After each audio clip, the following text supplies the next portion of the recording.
Hello, I'm Smay Ceylan and you're watching Playback, Tier 2 World's weekly showcase of our best stories from around the globe. Coming up, the UN Security Council expressed concern about the far-right Israeli security minister's recent provocative visit to Al-Aqsa Mosque, but fell short of committing to any action on the matter. An estimated 100,000 Catholics descended on St. Peter's Square for the funeral of the former Pope Benedict XVI. Ukraine rejects Vladimir Putin's call for a 36-hour ceasefire. The Russian president says the offer stands during the Orthodox Christmas period.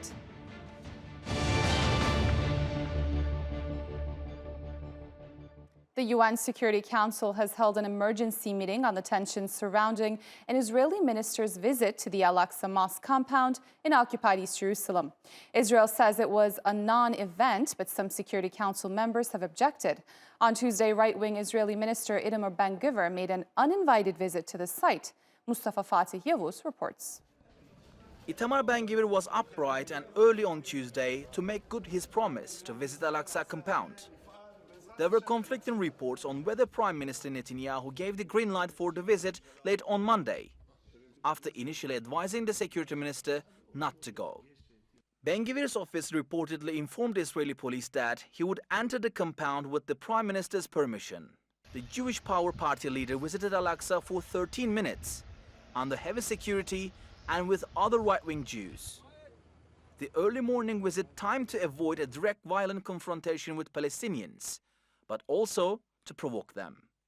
The point is to inflame tension. The point is to make Palestinians, Hamas, whoever it may be, angry. And Israel feels, when I say Israel, the current new Israeli Netanyahu-led government believes that provocations is what actually will lead Israel to achieve its goals, which namely is complete annexation of the West Bank. Palestinians weren't in the compound uncharacteristically to confront Ben Gvir, but settled for less with condemnation.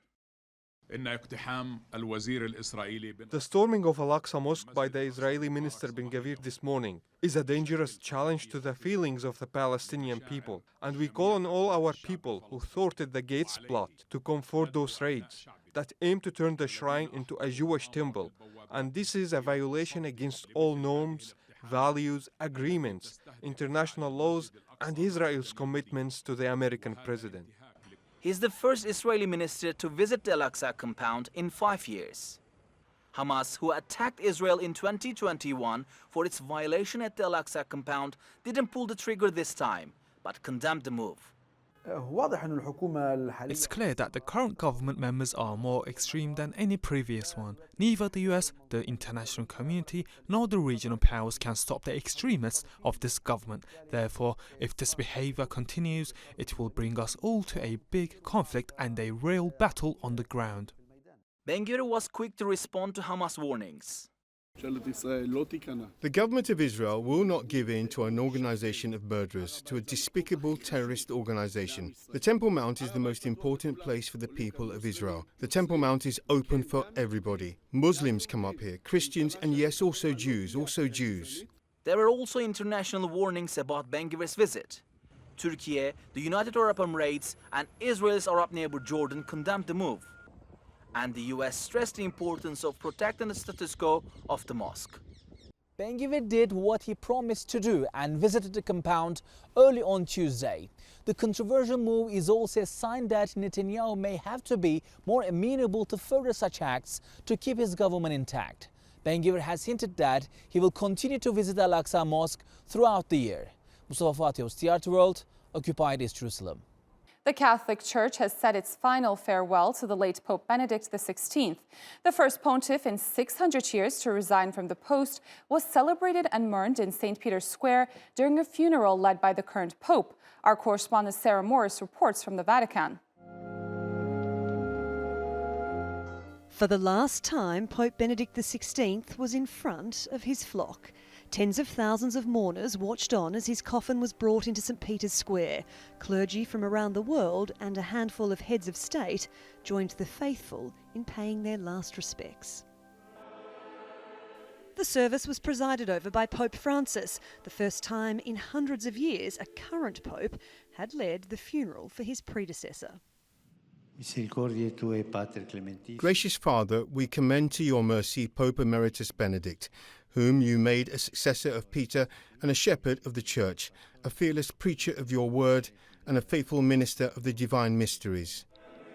In keeping with his wishes for a simple funeral, Benedict's coffin was unadorned, although coins minted during his papacy and a scroll summarising his life were placed inside. While much has been made of the differences between the two popes, Benedict conservative and Francis more liberal, as the funeral came to an end, the current pontiff gave his predecessor a touching farewell. This funeral marks the end of the extraordinary two-pope era, but it also raises questions about the Vatican's future. Pope Francis no longer has his conservative predecessor looking over his shoulder. So, will he take the opportunity to introduce radical change to the Church, or, battling his own ill health, will he follow Benedict's precedent and also choose to resign? From the crowd, there were calls for Benedict to be made a saint. While his time as pontiff was marred by the church sex abuse scandal, his supporters in St. Peter's Square were paying tribute to his theological writings and his gentle manner. He was a great pope, he was a great theologian, but he was also a father for many, many people. He was a very humble man, and he lived his life as an example how to serve Christ. It was a great day that we have sent off a pope whom we are in love with. And why? Because as the church, he led the church in a good way by giving us opportunity to practice that aspect of simple life. Following the funeral service, Benedict's coffin was placed inside a zinc casket and soldered up before both coffins were put in a final wooden casket. Like most popes before him, his remains were then lowered into a crypt below St. Peter's Basilica. His final resting place at the heart of the church he spent his life serving. Sarah Morris, TRT World, Vatican City. Volodymyr Zelensky has rejected a proposal from Vladimir Putin for a temporary ceasefire during Orthodox Christmas. A statement from the Kremlin indicates the Russian president made the offer at the request of the country's most senior church figure, who last year gave his blessing to Putin's war. The Ukrainian president says a ceasefire is only possible if Russia vacates all of the area that it now occupies. Brazilian football legend Pele has been buried in a private ceremony in the town where he grew up. The king of football's final resting place is at the Memorial Necropole Ecumenical, a 30-story high cemetery building that overlooks the football pitch where he became a star. Luciana Tadeo reports from Santos in Brazil. The waiting was long under the hot sun in the port city of Santos, but it was worth it for the mass of Brazilians that wanted to pay their last respects to the king of football. Pele, the former Brazilian football player who died last Thursday from colon cancer at the age of 82, left an indelible mark in the football history and in the life of many here. Pele is a great symbol of Brazilian football. He's a great icon of the whole nation. For my mother, who introduced me to him and isn't here, I'm very shaken. It has been 2 years I haven't come here to the stadium, and coming in a situation like this is really important. The flags, the flowers and the number 10 jersey that Pele used while playing for Santos Football Club, where he spent the most important part of his career, could be seen all over the long line, along with the applause, love and gratitude of the crowd. I have a jersey with his autograph. I saw him playing here a lot, in Villa Belmiro. To us, he is an idol. I can't talk a lot because I start crying. He left history to us, that's life. What can we do? He meant everything to me. My youth, the 70s World Cup, the goals. In the stadium, supporters could see Pele's coffin from a footbridge in the center of the field only for a few seconds in a ceremony that started on Monday. During the 24-hour funeral, thousands and thousands of Brazilians came to say their last goodbye to Pele, here in the Santos Stadium known as Villa Belmiro, where, along with his performance in the Brazilian national team, he was consecrated as the greatest player of his time and enchanted the world with his football. Even some foreigners, like this Indian citizen who has lived in Rio de Janeiro for 8 years, came to pay his respects. Pele is a global icon. He's an icon which transcends the sport of football. There's people around the world who don't know about Brazil, don't know about Argentina, but they know about Pele. They know about what he represents, especially to the minorities, and it's a big signal for hope, and it's a symbol for the Brazilian people of what you can achieve coming from nothing to achieving greatness. Luiz Inácio Lula da Silva, who just started his third term as president of Brazil, FIFA's president Gianni Infantino, besides other authorities, were present in the ceremony. After that, Pele's coffin was taken around the city of Santos and passed by his mother's house, who is 100 years old. The procession ended in the Ecumenic Necropolis Memorial, the biggest vertical cemetery of the world, where he was buried. Luciana Tadeu, TRT World, Santos, Brazil. U.S. Democratic lawmakers have released the tax returns of former president and current presidential candidate Donald Trump after a court battle that dragged on for years. The tax filings raised questions about how much Trump paid in taxes during his time in the presidency and whether his foreign business interests might have influenced his decision-making. TRT World's Andy Rosegen has a look. After fighting to keep them secret for years, the taxes of former U.S. President Donald Trump have finally been released. Trump was prepared for it, putting out a statement on Friday claiming that he legally used the tax code system to create jobs in construction at his properties. Although these tax returns contain relatively little information and not information that almost anybody would understand, they're extremely complex. The radical Democrats' behavior is a shame upon the U.S. Congress. The tax returns show that while president, Trump had bank accounts in several foreign countries, including the UK, India, and China. Those are among the details raising questions about potential conflicts of interest while Trump was president. Who exactly did Donald Trump owe money to?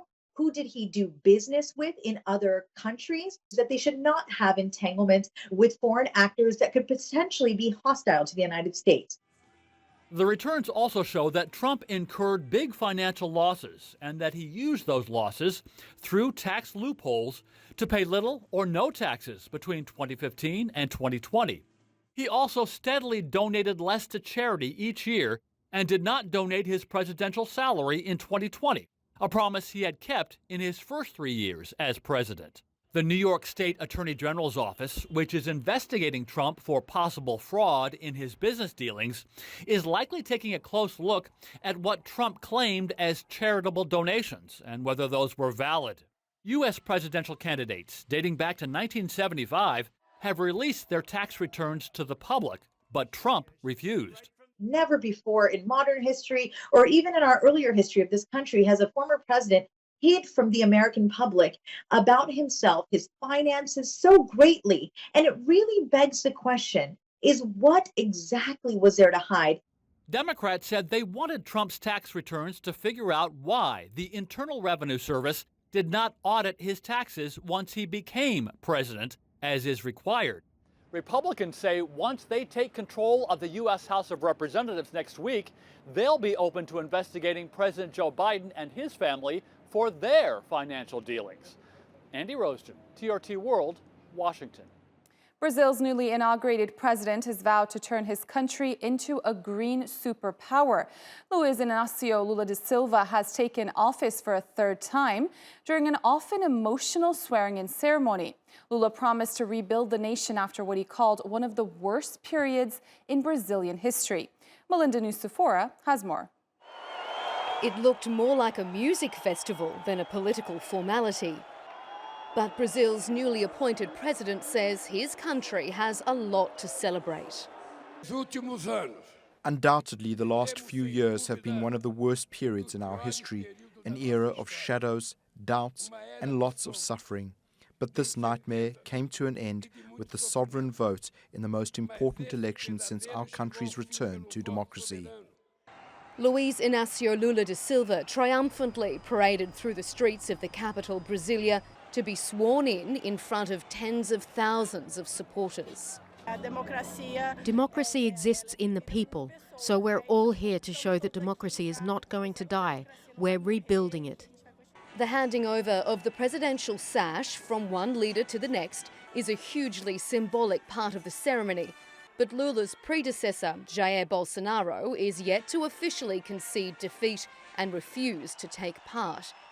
In a nod to his reputation as a man of the people, a black garbage collector was called on to do the honours. Today we're experiencing the comeback of a Brazil of the people, because Lula represents the people.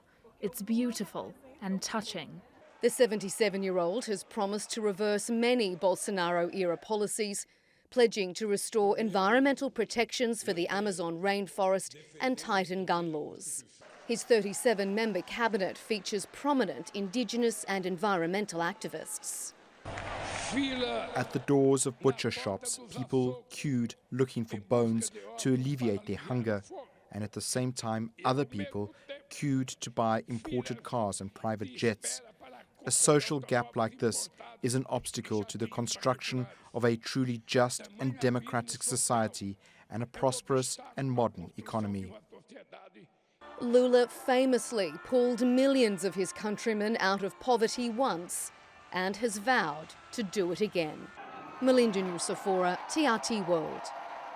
The International Monetary Fund has issued an ominous warning for what could be ahead this year. The IMF predicts that 1/3 of the world's economy will be in recession in 2023. With many countries already cash-strapped, the effects of such a recession could be disastrous. Priyanka Navani reports.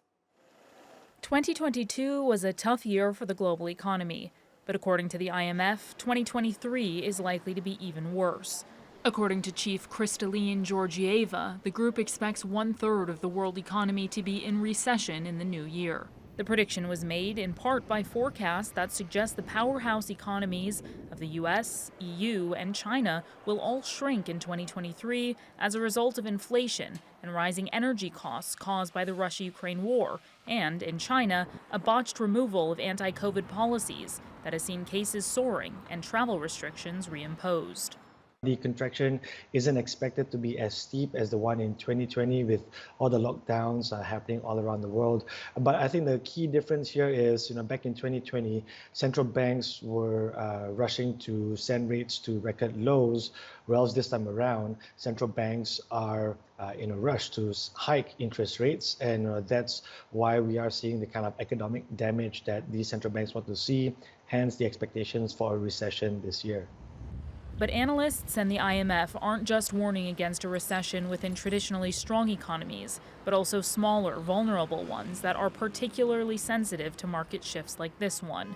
The small Mediterranean nation of Lebanon, for example, had already been mired in economic crisis for 2 years when the Russia-Ukraine war began.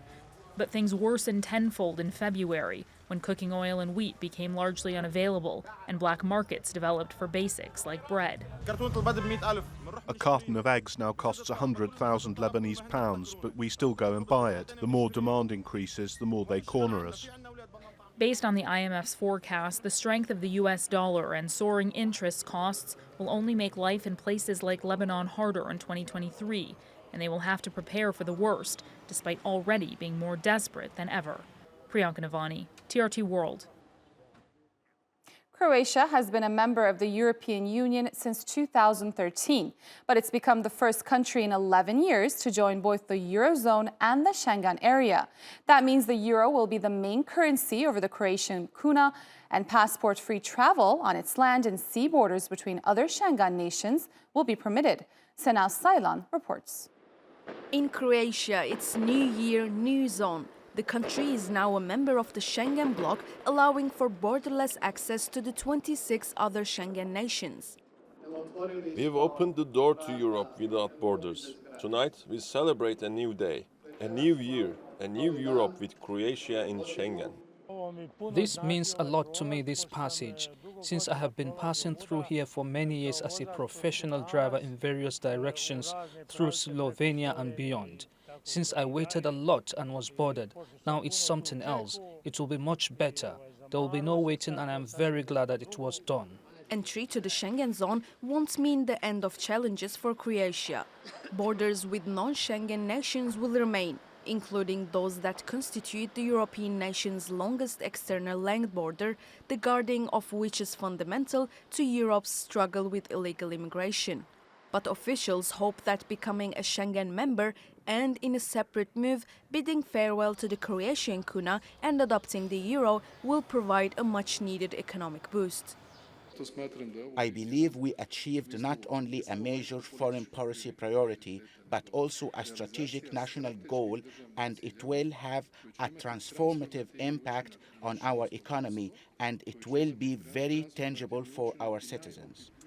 But not all are sure the switch is for the better. Inflation is already nearing 15%, and some fear the change in currency will only make things worse. By entering the Eurozone, Croatia loses the last form of its sovereignty. We have no possibility to influence the world, its crisis and inflation. The euro has already been long utilized in Croatia, meaning it's unlikely to have major effects in the immediate. But experts hope the stability of the euro can help guard Croatia against further crisis. Sena Saylan, TRT World. While the World Health Organization has urged China's health officials to share real-time information on the country's COVID-19 surge as the nation prepares to completely open its borders. The UK has joined several countries bringing back testing requirements for arrivals from China, citing a lack of reliable data. Liz Maddock reports. Where it all began. Wuhan's seafood market, where COVID-19 first emerged 3 years ago, has never reopened. It doesn't look like it ever will. But China, as a nation, is getting ready to reopen completely after scrapping its failed zero-COVID policy. It's been a bad 3 years for business. There's nothing to worry about in the future. The pandemic is not something that anyone can control. The country has introduced some good policies, and it's being controlled quite well.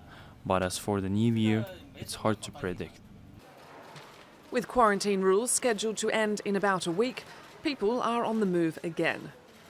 It's making several nations nervous.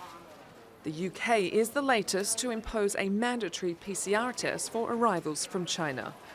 Germany isn't yet, but wants the EU to be cohesive. The WHO's COVID experts met Chinese officials on Friday and urged them to regularly share real-time information on cases, hospitalizations and vaccination figures. They stressed the need for transparency and invited Chinese scientists to present detailed data at a meeting on January 3rd, just days before the complete removal of travel restrictions and just a few weeks before the Chinese New Year, which, before COVID, saw the world's largest annual migration. Liz Maddock, TRT World. Turkey has signed up a deal to provide up to 1.5 billion cubic meters of natural gas every year to Bulgaria, about one-third of its annual needs. Bulgaria is just the latest EU and NATO member looking for alternative energy supplies after Russia cut them off following the start of the conflict in Ukraine. Our diplomatic correspondent Andrew Hopkins reports. The Bulgarian and Turkish energy ministers sealing a 13-year-long deal in the Bulgarian capital Sofia. It will give Bulgaria access to Turkey's terminals for liquefied natural gas, or LNG, and its pipeline network, supplying a country desperately in need. The Memorandum of Understanding will be an important step in increasing the natural gas supply security of the Balkan region. Up to 1.5 billion cubic meters of gas will be transferred annually. It will make a serious contribution to the security of supply in Europe, especially in Bulgaria. Turkey has been investing in LNG for some time. It's trying to diversify its own sources of energy, and the US is already its biggest supplier. Deliveries arrive at one of two terminals, like this one near Istanbul, and also at two ships which are effectively floating storage units. Bulgaria's president was in Turkey last month. He and his colleagues have been visiting other countries recently, keen to strike new energy deals, after Russia, Bulgaria's main supplier, cut off Sofia for refusing to pay in rubles. Last year, a new pipeline extension between Greece and Bulgaria was opened, which has helped. This now transports gas to Sofia from Azerbaijan through Turkey, but it's not enough. Thanks to this agreement, we have the opportunity to buy natural gas from all natural gas producers in the world. We will also be able to benefit from the amounts of gas that will reach Turkey. Last month, an extension to an underground gas storage facility was opened in Istanbul. Another sign Turkey is aiming to become a regional energy hub, despite the fact until recently it's had few resources of its own. But it's trying to overcome that with agreements and investments like this one, which officials hope will show Turkey is a place where energy deals can be done. Andrew Hopkins, TRT World. Well, that rounds up your week of news here on Playback. Stay tuned to TRT World for the latest stories.